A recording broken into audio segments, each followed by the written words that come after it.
আসসালামু আলাইকুম ওয়া রাহমাতুল্লাহ।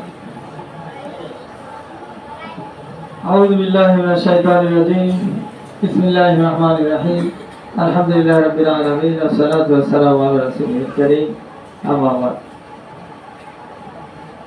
সিটি আইডল মাদ্রাসার পক্ষ থেকে পবিত্র রবিউল আউয়াল সিরাতুন নবী সাল্লাল্লাহু আলাইহি ওয়াসাল্লাম উদযাপন উপলক্ষে আয়োজিত সাংস্কৃতিক প্রতিযোগিতায় বিজয়ীদের মাঝে পুরস্কার বিতরণ উপলক্ষে আয়োজিত আজকের এই অনুষ্ঠানে উপস্থিত সম্মানিত আসাদায়ে কেরাম, সম্মানিত গার্জিয়ান বৃন্দ, প্রিয় ছাত্রছাত্রীরা, যেহেতু দিন শেষে ছুটির আগ মুহূর্তে আবার গরমও আছে প্রচণ্ড, এই জন্য লম্বা কথা ভালো লাগবে না। তারপরও আমি সংক্ষেপে দু একটা কথা বলে তোমাদের হাতে পুরস্কার তুলে দেবো ইনশাআল্লাহ। কেমন আছো তোমরা? আছি আলহামদুলিল্লাহ। তাহলে এটা কি মাস গেল? রবিউল আউয়াল। কয় নম্বর মাস এটা আরবি? 3 নম্বর। হ্যাঁ, 3 নম্বর। প্রথম হলো কি? আরবি প্রথম মাসের নাম কি?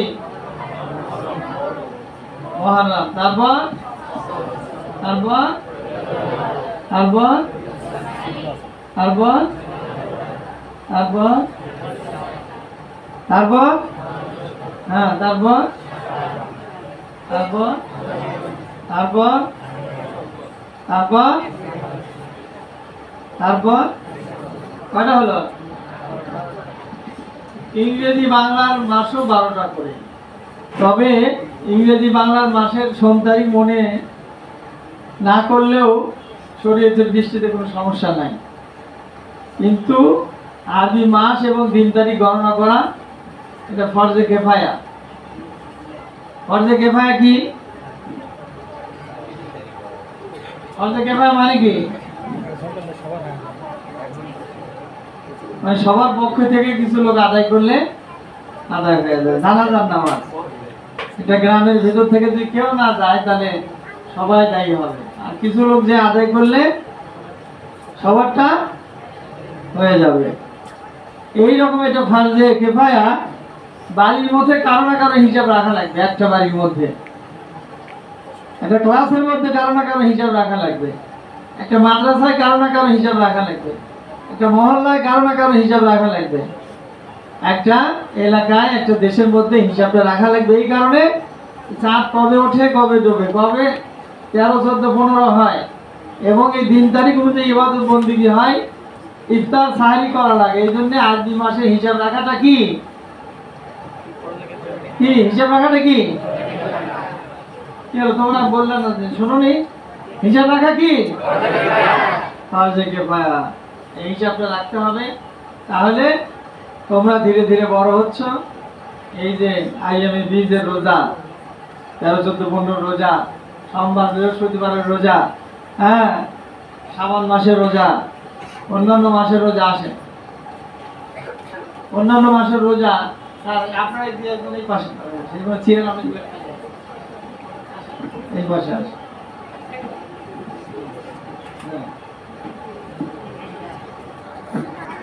তোমরা মনে রাখবে ইনশাআল্লাহ। আমাদের যে মা বোনেরা আছে, গার্জিয়ান বৃন্দ, তারাও জানলেন, আগে থেকে জানেন, মায়েরা রোজা রাখে বেশি, এই জন্য হিসাব রাখাটাও তাদের জন্য জরুরি। আচ্ছা বসেন, আমার সংক্ষিপ্ত কথা শেষ করে দেব। তাহলে এটা মাহে রবিউল আউয়ালের গুরুত্ব কি জন্য বেশি? এই পাশে একজন আসেন। এর গুরুত্ব কি জন্য বেশি বলো? আল্লাহ রাসূল এই মাসে জন্মগ্রহণ করেছেন। কয় তারিখ? প্রসিদ্ধ মত হলো 12ই রবিউল আউয়াল। দিন তারিখ নিয়ে একটু মতভেদ হলো, সোমবার নিয়ে কোনো মতভেদ নাই। আল্লাহ নবী এসেছেন রাহমাতুল লিল আলামিন হিসেবে। আল্লাহ তাআলা যেমন রব্বুল আলামিন, তিনি সমগ্র জগতের রব, আর তার প্রিয় হাবিবকে আল্লাহ পাঠিয়েছেন রাহমাতুল লিল আলামিন করে, মানে জগতে করুণা হিসেবে, রহমত হিসেবে। এত বড় মহা সম্মান, রহমত, বরকত নিয়ে আল্লাহ তাআলা তার রাসূলকে এই দুনিয়াতে পাঠিয়েছেন এবং বলেছেন লাকাদ কানা লাকুম ফি রাসূলিল্লাহি উসওয়াতুন হাসানাহ। আল্লাহ রাসূলের জিন্দেগিতে তোমাদের জন্য উত্তম আদর্শ রয়েছে। আল্লাহ রাসূল কিভাবে ঘুমাতেন এটা আমরা জানি কিনা বলো? জানি কিনা? কিভাবে খাইতেন, কিভাবে চলতেন, কিভাবে কথা বলতেন, কিভাবে মানুষের সাথে আচরণ করতেন, ঘরে বাইরে আল্লাহ রাসূলের জীবনী প্রকাশিত আছে। আল্লাহ রাসূল উম্মাহাতুল মুমিনিন রাদিয়াল্লাহু তাআলা আনহুম তাদেরকে বলেছেন যে আমার রাতের অন্ধকারে ঘরে আমার যা কিছু তোমরা দেখো সব উম্মতের জন্য প্রকাশ করে দাও। সুবহানাল্লাহ, সুবহানাল্লাহ। আর আমরা বাড়িতে বলি কি, এই বাড়ির ভিতরে আমরা কিছু করে বাইরে বলো না। আমরা বাড়ির ভিতরে কত অনিয়ম করি সেটা আমরা বলে দিই ছেলেপেলে বা মহিলাদের, তোমরা যেন বাইরে বলো না। আর আল্লাহ রাসূল কি বলেছেন, আমার আচরণ রাতের অন্ধকারে হোক রাত্রের হোক যা কিছু সব উম্মতের জন্য আদর্শ পালনীয়, অতএব সবাইকে বলে দাও। এই জন্য আল্লাহ রাসূল তিনি বাবা ছিলেন, তিনি শ্বশুর ছিলেন, তিনি শিশু ছিলেন, কিশোর ছিলেন, যুবক ছিলেন, তারপরে তিনি নবী ছিলেন, রাষ্ট্রনায়ক ছিলেন, প্রধান বিচারপতি ছিলেন, সমরনায়ক, প্রধান সেনাপতি ছিলেন। এইভাবে সকল ক্ষেত্রে আল্লাহ রাসূল পরিপূর্ণ আমাদের জন্য আদর্শ। ইন্নাকা লাআলা খুলুকিন আযীম। আল্লাহ বলেছেন আমি আপনাকে শ্রেষ্ঠ চরিত্র দিয়ে পাঠিয়েছি। ওয়া রাফা'না লাকা যিকরাক, আপনার স্মরণকে আমি সর্বোচ্চ সমাসীন করেছি। এই জন্য আল্লাহ রাসূল আমাদের জন্য পাঠিয়ে আল্লাহ তাআলা আমাদের উপর রহমত করেছেন, তিনি রহমতুল লিল আলামিন। অতএব চুল কাটবো আমরা কার মতো করে? মেসির মতো করে নাকি? নেইমার, রোনালদো কার মতো করে? কার মতো চুল কাটবো? আল্লাহ রাসূলের মতো। মনে থাকবে? নখ কাটবো কার মতো করে? আল্লাহ রাসূলের মতো করে। ওযু করবো কার মতো? গোসল, খাওয়া, সব কিছু, ওঠা বসা, বাথরুমে ঢুকতে দোয়া আছে না নাই? বের হওয়া, খাবার দেখলে, খাবার শুরুতে, শেষে, ঘুমাতে, উঠতে, জানো সব? হ্যাঁ, এটা আমল করতে হবে। এটা আল্লাহ রাসূলের সুন্নাহ। তুমি যদি আল্লাহর নবীর উম্মত দাবি করো, কবরে যখন মানুষ মরে যায় বলে বিসমিল্লাহ ওয়া আলা মিল্লাতি রাসূলিল্লাহ, তার চুল এরকম, তার মোছে দাড়ি নাই, মোছে এরকম লম্বা, তারপরে নখ অনেক বড় বড়। আল্লাহ রাসূলের মরা লাশ রাখলে আল্লাহ রাসূল বলবে যে জীবদ্দশায় আমার কথা মানেনি, আমার মতো চুল কাটেনি, আমার মতো দাড়ি লম্বা করেনি, আমার মতো মোছ খাটো করে নাই, আমার মতো নখ করে নাই, আমার মতো জামা কাপড় পরে নাই। তাকে আমার দলে, মরা মানুষের লাশ আমার দলে কবরে রেখে দিলে কোনো কাজ আছে? এই মরা লাশ আল্লাহ গ্রহণ করবে না, আল্লাহ রাসূলও গ্রহণ করবে না। এই জন্য মরার আগে আমাদের শিশু, কিশোর, যুবক, বৃদ্ধ, নারী, পুরুষ, আবার বৃদ্ধ, বনিতা সবাইকে আল্লাহ রাসূলের সুন্নাত মোতাবেক চলতে হবে। পর্দাপুশি না, আল্লাহ রাসূলের নির্দেশ মোতাবেক করতে হবে। আমরা সকল কাজ শুরু করব বিসমিল্লাহ বলে। কি বলে? আর ডান পা দিয়ে আমরা মসজিদে প্রবেশ করি, বাম পা দিয়ে এইভাবে নিজের বাড়ি থেকে আমরা কোন পা দিয়ে বের হব? হ্যাঁ, বাড়ি থেকে বের হতে হবে বাম পা দিয়ে, ডান পা দিয়ে ঢুকতে হবে। সিঁড়িতে উঠতে আমরা কি বলবো? আল্লাহু আকবার কাবীরা। কি বলবো? নামার সময় কি বলবো? সুবহানাল্লাহিল আযীম, সুবহানাল্লাহ। কি আছে এটা? সুবহানাল্লাহ বললেই হবে। সুবহানাল্লাহ ওয়া বিহামদিহি সুবহানাল্লাহিল আযীম। না হলে শুধু সুবহানাল্লাহ বলবো। তাহলে আমরা তো সিঁড়িতে লাফায় লাফায় উঠি, আল্লাহর নাম নেই না। আর উপর থেকে যে জোরে দৌড় দেই, আল্লাহর নাম নেওয়ার সময় নাই। লাইট দেওয়ার সময় আমরা বলবো বিসমিল্লাহ, অফ করার সময় বলবো বিসমিল্লাহ, সব কাজে বিসমিল্লাহ বলতে হবে। অন্যকে যখন আমরা এরকম গুতা মারবো তখনও বিসমিল্লাহ, নাকি? পেছন থেকে গুতা মারবো যে বলে বিসমিল্লাহকে গুতা মারি, মানা চলবে? কারো তো পকেট থেকে কলম তুলে নেবো বিসমিল্লাহ, কারো আবাসিক ঘুমে গিয়ে কারো জিনিস উঠায় নেব বিসমিল্লাহ বলে, নাকি? হারাম কাজে বিসমিল্লাহ বলাতে কোনো বরকত নাই। মানুষকে আঘাত দাও। আল্লাহ রাসূলকে জিজ্ঞাসা করা হলো, আইয়ুল মুসলিমিনা খায়রুন, কোন মুসলমানটা ভালো? আল্লাহ রাসূল বললেন, আইয়ুল মুসলিমে খায়রুন, বললেন মান সালামাল মুসলিমুনা মিন লিসানিহি ওয়া ইয়াদিহি, ওই মুসলমান উত্তম যার হাত থেকে এবং মুখ থেকে মানুষ নিরাপদ থাকে। মানুষ কষ্ট তো পায় কোন দুই জায়গা থেকে, কয় জায়গা থেকে কষ্ট পায়? হয় হাত দিয়া মারে, নাহলে এক চিঠি লেখে, তাই পত্রিকায় লেখে, আর না হলে মুখ দিয়ে বলে, গাল পারে, গিবত করে। এই জন্য আল্লাহ রাসূল বলছেন, মুসলমানরা যার হাত এবং মুখ থেকে নিরাপদ থাকে তারাই হলো শ্রেষ্ঠ মুসলমান। আর খায়রুকুম মান তাআল্লামাল কোরআন ওয়া আল্লামাহু, তোমাদের মধ্যে তারাই উত্তম যারা কোরআন পড়ে অপরকে শিক্ষা দেয়। এই রবিউল আউয়াল মাস উপলক্ষে আমাদের মা বোনেরা আছে, গার্জিয়ানরা আছে, তোমাদেরকে অনুরোধ জানাই, রবিউল আউয়াল শনিবারে 12 তারিখ গেছে না, কয় তারিখ? শনিবারে 12 তারিখ গেছে, রবিবারে 13, সোমবারে 14, আজকে আজকে কয় তারিখ? রবিউল আউয়ালের 13, 14, 15, তাই না? এখনো 15 দিন আছে। আমি তোমাদেরকে একটা নাসিহা, একটা অনুরোধ, এখানে বই তো যারা পাচ্ছ বাবাই, কিন্তু তোমরা আব্বু আম্মুকে গিয়ে বলবা যে আমাকে আল্লাহ রাসূলের একটা জীবনী কিনে দিতে হবে এই মাসে, আমি সেটা পড়বো।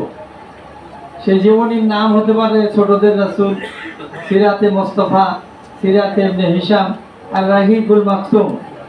যাদের টাকা পয়সা বেশি পাওয়ার সম্ভাবনা আছে তারা রাহিকুল মাকতুম নেবা, আর যাদের 100-200 টাকা তারা গিয়ে আল্লাহ রাসূলের এই মাসে প্রত্যেকেই একটা করে আল্লাহ রাসূলের জীবনী গ্রন্থ কিনবা, কিনে পড়বা। আর আমি আমার সম্মানিত গার্জিয়ানদেরকে বলবো, নাও যদি পড়তে পারেন আপনার ওই শোকেসে আল্লাহ রাসূলের জিন্দেগি সুন্দর করে শোভা পাবে, এতেও আপনার বাড়ির বরকত হবে। সুবহানাল্লাহ, সুবহানাল্লাহ। আর এই মাসে 100-200 টাকা খরচ করে আল্লাহ নবীর জীবনী আপনারা কিনবেন, পড়বেন, ড্রয়িং রুমে রাখবেন। কোনো আত্মীয়-স্বজন ব্যবহার আসলে চা নাস্তা দিতে দেরি হচ্ছে, ওই সময় ওখান থেকে নিয়ে এসে 1 পৃষ্ঠা পড়বে। আপনি একটা হাদিসে রাসূল কিনবেন, রিয়াজুস সালিহিন কিনবেন, হাদিস শরীফ কিনবেন, মিশকাতুল মাসাবি কিনবেন, বুখারী শরীফ কিনবেন, মিশকাত শরীফ কিনবেন, মুসলিম শরীফ কিনবেন, বিশেষ করে শামাইলে তিরমিজি কিনবেন, যেখানে আল্লাহ রাসূলের পা থেকে মাথা পর্যন্ত তার চুল কেমন ছিল, তার নাকগুলো কেমন ছিল, তার ভুরুগুলো কেমন ছিল, ঠোঁটগুলো কেমন ছিল, কান কেমন ছিল, চুল কেমন ছিল, তার চেহারা কেমন ছিল, তার হাত কেমন ছিল, তার আঙ্গুল কেমন ছিল, তার পা কেমন ছিল। সাহাবায়ে কেরাম বলতেন, আল্লাহ রাসূল যখন তার চাদরের ভিতর থেকে হাত বের করতেন, আমরা পাগলের মতো হাতের দিকে তাকিয়ে থাকতাম যে পৃথিবীতে আল্লাহর নবীর হাতের মতো আর কোন হাত আল্লাহ সৃষ্টি করে নাই। সুবহানাল্লাহ, সুবহানাল্লাহ। কখনো যদি পা বের হয়ে থাকতো, কেউ পায়ের দিকে তাকালে আর কোনো দিকে তাকাতো না, পায়ের দিকে তন্ময় হয়ে তাকিয়ে থাকতো যে একজন মানুষের পা এত সুন্দর কেমন করে হয়। সুবহানাল্লাহ। আল্লাহ রাসূলের কত বর্ণনা আছে, তোমরা এগুলো আল্লাহ রাসূল, তোমরা কি নেতা কাকে মানো বলো? আমাদের নেতাকে, আমার নেতা তোমার নেতা বলো, আমার নেতা তোমার নেতা বিশ্ব নবী মুস্তাফা। তাহলে ওই নেইমার, মেসি, রোনালদো এরা কেউ আমাদের নেতা হবে না? আর কোনো লেডি আমাদের নেত্রী হবে না। আমাদের ওঠা বসা, চলাফেরা, খাওয়া দাওয়া, চুল কাটা, বাবা মায়ের সাথে ব্যবহার, বড়দের সাথে ব্যবহার, ছোটদের সাথে ব্যবহার সব আল্লাহ রাসূলের তরিকা অনুযায়ী হবে। আল্লাহ রাসূল বলেছেন, মাল্লাম ইউয়াক্কির কাবীরানা ওয়ালাম মাল্লাম ইয়ারহাম সাগীরানা ওয়ালাম ইউয়াক্কির কাবীরানা ফালাইসা মিন্নী। যারা বড়দেরকে সম্মান করে না, ছোটদেরকে আদর করে না, তারা আমার উম্মত নয়। মা বাবাকে সম্মান করতে হবে, জেদ করা চলবে না, তাদেরকে সম্মান শ্রদ্ধা করতে হবে, তাদের কথা মানতে হবে। নামাজ, এই যে মা বাবারা আছে, আমি জিজ্ঞেস করি, তাহলে অনেকেই মা বলবেন যে ফজর নামাজ পড়ে না স্যার, বলে বলে পিঠে পিঠে তুলতে পারি না, বাড়িতে এসব নামাজ না পড়ে ঘুমিয়ে পড়ে। অনেকের রিপোর্ট আছে। ফজর নামাজ পড়ছে তোমরা সবাই আজকে? হ্যাঁ, ভালো, আমার ছেলেরা খুবই ভালো। কি মেয়েরা তোমরা পড়োনি? হ্যাঁ, আলহামদুলিল্লাহ। ফজর, জোহর, আসর, মাগরিব ঠিক মতো নামাজ আদায় করবে। এই সোনামণি ছেলে মেয়েরা, তোমরা আগামী দিনে এই বাংলাদেশকে নেতৃত্ব দিবে। আজকে ঢাকা বিশ্ববিদ্যালয়ে যে দলই জিতুক, ডাকসুতে সব মাদ্রাসার ছাত্র, ভিপি ক্যান্ডিডেট সব মাদ্রাসার ছাত্র। যে দল জিতে জিতুক, সুষ্ঠু নির্বাচনের মাধ্যমে তারা আজকে বাংলাদেশের নেতৃত্ব দিচ্ছে। অতএব তোমরা আগামী দিনে 15-20 বছর পরে এই চেয়ারগুলো দখল করবে, বাংলাদেশকে নেতৃত্ব দিবে। চেয়ারম্যান, মেম্বার, এমপি, মন্ত্রী, রাষ্ট্রপতি, প্রধানমন্ত্রী, ডিসি, এসপি, জজ, ব্যারিস্টার তোমাদের মধ্যে থেকে বের হবে। শিক্ষক, ওয়াইজ, আল্লামা দেলোয়ার হোসেন সাইদি রাহমাতুল্লাহর মতো, মাওলানা মিজানুর রহমান আজহারীর মতো এদিকে এইরকম শ্রেষ্ঠ বক্তা তোমাদের ভিতরে তৈরি হতে হবে। তোমাদের ভিতরে রাবেয়া বাসরি তৈরি হতে হবে, যারা বাংলাদেশকে নেতৃত্ব দেবে। মহিলারা সেই রকম নেতৃত্ব তৈরি হওয়া লাগবে। তবে তবে এখনই সকাল সকাল ইটিস পিটিস করা চলবে না, বুঝছো? হ্যাঁ, এই যে আশেপাশে বোনেরা আছে, ভাইয়েরা আছে, কারোর দিকে কোনো দিকে খারাপ দৃষ্টিতে তাকান চলবে না। লেখাপড়া করো ভালোভাবে, এমএ পাস করো, ডাক্তার, ইঞ্জিনিয়ার হও, যাক চাও আমি সেটাকে এনে দেবো ইনশাআল্লাহ, কোনো সমস্যা নেই। মনে মনে নিয়োগ করে থাকো, ওই ছেলে চাই, ওই নিয়ে চাই, কিন্তু শর্ত হলো এমএ পাস করবা, ডাক্তার হবা, ইঞ্জিনিয়ার হবা, ভালো কিছু হয়। আমার কাছে এসে বলবে, স্যার আমি অমুককে চাই, কিভাবে এনে দেওয়া লাগে আমি এনে দেবো ইনশাআল্লাহ। তার আগে চলবে না, কিন্তু তার আগে যদি আমরা খবর পাই, তাহলে খবর আছে, মাদ্রাসা থেকে তো বের করে দিব। হ্যাঁ, তারপরে বাবা মাও কিন্তু সেই রকম শাসন করবে। তারপরে কি করবে, একটা ভ্যান কিনে দেবে, যা তোর পিছনে টাকা পয়সা খরচ করার দরকার না, ভ্যান চালা। না হয় জোগাড়, রাজনীতির সাথে দিনে জোগাড় দেবো 500 টাকা করে লিয়া, তোর টাকা খরচ করবো কেন? হ্যাঁ, মানুষের মতো মানুষ না হয় এত টাকা পয়সা কেন খরচ করবো?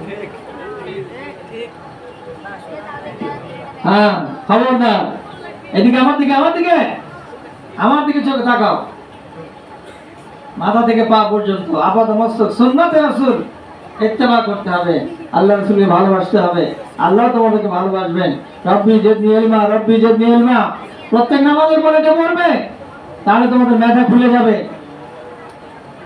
বেশি রাত জাগবে না, সকাল সকাল ঘুমে যাবে, শেষ রাতে উঠবে, ফজর নামাজ পড়বে, কোরআন তেলাওয়াত করবে, ক্লাসে পড়া রেডি করবে, গোসল করে টয়লেট, বাথরুম, গোসল এগুলো সেরে নিজের বিছানা, নিজের টেবিল এগুলো গোছায় রাখবে, নিজের কাপড় চোপড়, নিজের ব্যাগ গোছায় নিয়ে তোমার আব্বু আম্মুকে হেল্প করবে, নাস্তা খাবে, সোজা ভদ্র ছেলের মতো মাদ্রাসার দিকে রওনা দেবে। তাহলে মা বাবা এসে গল্প করবে, স্যার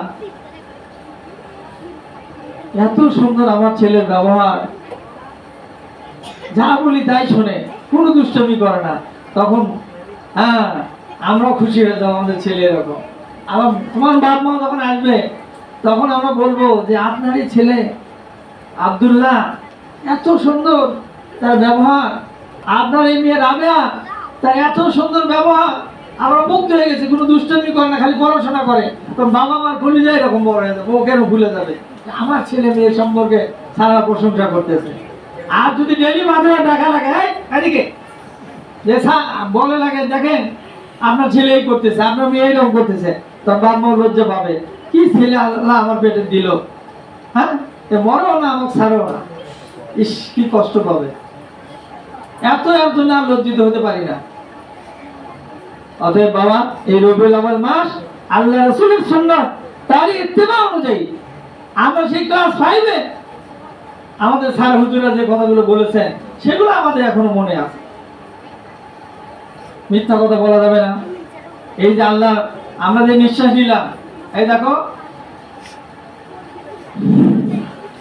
এই যে নিঃশ্বাস ছাড়লাম, এটা আল্লাহর কাছে হিসাব দেওয়া লাগবে, ভালো করে বুঝো। এই যে নিঃশ্বাস নিলাম আর ছাড়লাম, এইটা আমি কোন কাজে ব্যয় করছি, এটা আল্লাহর কাজে, আল্লাহর বিরুদ্ধে না আল্লাহর পক্ষে, আল্লাহর হিসাব আল্লাহর কাছে দিতে হবে। তুমি রাস্তায় যাও, যার কাছে যা পাও টানে, যার বেড়ার যা পাও টানে নাও, এই যে দাঁত খিলান করো, এটাও যদি কারো বেড়ার থেকে খুলে নাও, এটারও হিসাব আল্লাহর কাছে দিতে হবে। আর বড়ি গাছ থেকে বড়ি পাবে, আম গাছ থেকে আম পাবে, সেটারও হিসাব আল্লাহর কাছে দিতে হবে। খবরদার কোনো ভালো ছেলে মেয়ে এটা করবে না, এটা করা যাবে না, ঠিক আছে? এই পাশে ফ্যান একটা লাগতো, গরম, বরকার মধ্যে গরম লাগতেছে। আমার আলোচনা এখানেই শেষ।